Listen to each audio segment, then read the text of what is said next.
cher à mon cœur. En s'écoutant les uns les autres, et puis même pour revenir à la question que posait monsieur, quelles sont les possibilités pour les États d'aller, de se retrouver par affinité, par goût, par intérêt, pour aller plus vite ensemble? Il n'y a rien qui les empêche.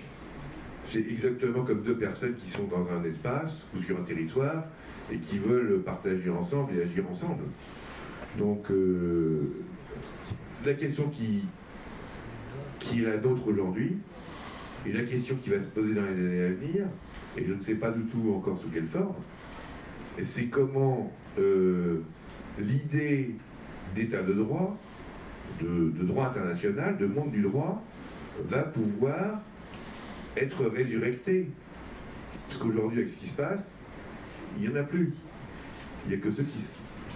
comme le disait très bien monsieur tout à l'heure, si on n'y croit plus, et il y en a qui n'y croient plus, ça n'existe plus. Donc c'est comment on refonde une société. Là, on en est là. Et là, ça va être compliqué parce que les tensions sont très très dures dans tous les domaines. Mais pardon, la base de tout droit, c'est la souveraineté nationale qui est détenue par le citoyen. C'est pourquoi il faut toujours revenir au référendum de 2005. C'est là que la grande rupture... 2005, c'est pas si loin que ça, même pour les plus jeunes dans la salle.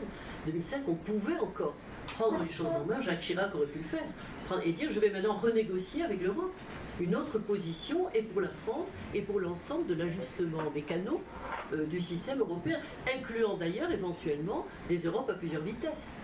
On pouvait inventer des tas de solutions, on peut encore le faire, c'est pourquoi je rebrandis ma menace de révision constitutionnelle. Si on brandit cette menace, peut-être que certains États viendront à la table pour fabriquer avec nous une Europe à géométrie variable. Ça ne me paraît pas une possibilité tout à fait nulle.